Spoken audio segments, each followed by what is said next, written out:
കാലവർഷം കനക്കുന്നതോടെ മാടായി പഞ്ചായത്തിലെ മൂലക്കീൽ കടവിന് സമീപം പാലക്കോട് പുഴയുടെ തീരത്ത് താമസിക്കുന്ന കുടുംബങ്ങൾ ആശങ്കയിൽ. കരസംരക്ഷണ ഭിത്തി തകർന്നതോടെ റോഡ് ഉൾപ്പെടെ പുഴയിലേക്ക് ഇടിഞ്ഞു വീഴുകയാണ്. ഒരു വലിയ ദുരന്തം സംഭവിക്കുന്നതിന് മുൻപ് ശാശ്വത പരിഹാരം വേണമെന്നാണ് നാട്ടുകാരുടെ ആവശ്യം. പാലക്കോട് പുഴയുടെ തീരത്തുള്ള മൂലക്കീൽ കടവിൽ ഓരോ മഴ പെയ്യുമ്പോഴും ജനങ്ങളുടെ ആശങ്ക ഇരട്ടിക്കുകയാണ്. കരസംരക്ഷണ ഭിത്തി തകർന്നതിനെ തുടർന്ന് പ്രദേശത്തെ റോഡ് മീറ്ററുകളോളം ഇടിഞ്ഞ് അപകടാവസ്ഥയിലാണ്. പുഴയോരത്ത് താമസിക്കുന്ന നിരവധി കുടുംബങ്ങളാണ് ഇപ്പോൾ ജീവഭയത്തിൽ കഴിയുന്നത്. പ്രദേശത്തെ ഏറ്റവും ദുരിതമനുഭവിക്കുന്നവരിൽ ഒരാളാണ് 25 വർഷമായി കിടപ്പിലായ ജോയ്. ബൈക്ക് അപകടത്തെ തുടർന്ന് ജീവിതം കിടക്കയിൽ ഒതുങ്ങിയ ജോയിയുടെ വീടിന് മുന്നിലെ റോഡ് കരയിടിഞ്ഞ് തകർന്നിരിക്കുകയാണ്. ശക്തമായ മഴ തുടർന്നാൽ വീണ്ടും മണ്ണിടിച്ചിലുണ്ടാകുമെന്നും വീട് ഉൾപ്പെടെ അപകടത്തിലാകുമോ എന്ന ആശങ്കയിലാണ് കുടുംബം. ജോയിയുടെ കുടുംബം മാത്രമല്ല, സമീപത്തെ നിരവധി വീടുകളിലുള്ളവരും ഓരോ രാത്രിയും ഭീതിയോടെയാണ് കഴിയുന്നത്. കാര്യത്തിൻ്റെ ടീം വരുന്നത് അതും അവർ വരാൻ പറ്റാണ്ടായി. എല്ലാം കൊണ്ടും വീടിന് മുന്നിൽ തന്നെ ഒരു 4-5 മീറ്റർ ദൂരമേ ഉള്ളൂ, ഇത്രേ ദൂരമേ ഉള്ളൂ.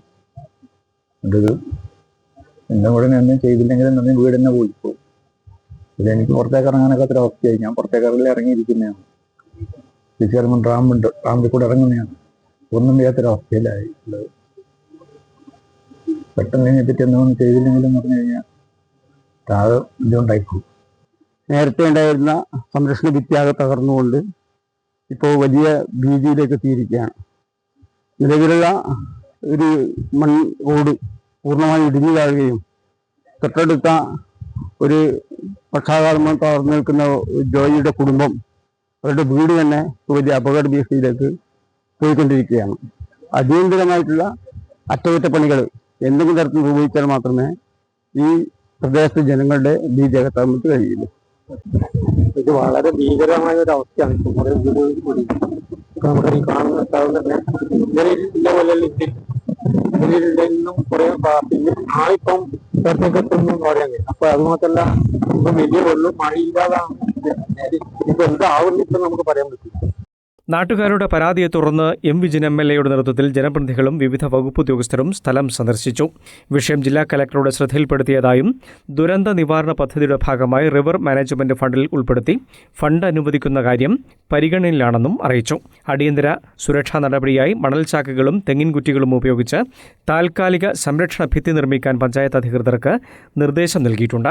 ശാശ്വത പരിഹാരത്തിനായി ആവശ്യമായ സ്ഥലങ്ങളിൽ കരസംരക്ഷണ ഭിത്തി നിർമ്മിക്കുന്നതിന് എസ്റ്റിമേറ്റ് തയ്യാറാക്കി സമർപ്പിക്കാൻ ഉൾനാടൻ ജലഗതാഗത വകുപ്പിനും നിർദ്ദേശം നൽകിയതായി വിജിൻ MLA അറിയിച്ചു.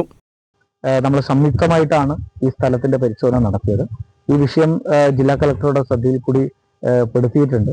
അദ്ദേഹത്തിന്റെ ഭാഗത്ത് നിന്ന് റിവർ മാനേജ്മെന്റ് ഫണ്ടിൽ ഒരു തുക അലോട്ട് ചെയ്യാം എന്ന് അദ്ദേഹം അംഗീകരിച്ചിട്ടുണ്ട്. ഇന്ന് തന്നെ ഇറിഗേഷന്റെ ഉദ്യോഗസ്ഥരോട് അതിന്റെ എസ്റ്റിമേറ്റ് തയ്യാറായി നൽകാൻ വേണ്ടി പറഞ്ഞിട്ടുണ്ട്. പക്ഷേ നമുക്കറിയാം, അതിന്റെ നടപടിക്രമം കുറച്ച് സമയമെടുക്കുന്നതാണ്.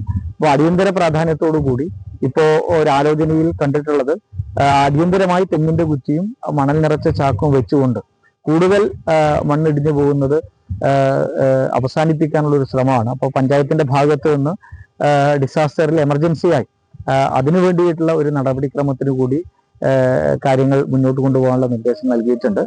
ഉൾനാടൻ ജലഗതാഗത വകുപ്പ് executive engineer Pushpalatha P, Kalliasseri block panchayat president R Babithakumari, vice president KV Sreedharan, Madayi panchayat president B Sathyabhama, secretary Aryalakshmi SJ എന്നിവരും സംഘത്തിലുണ്ടായിരുന്നു. News bureau, Pazhayangadi.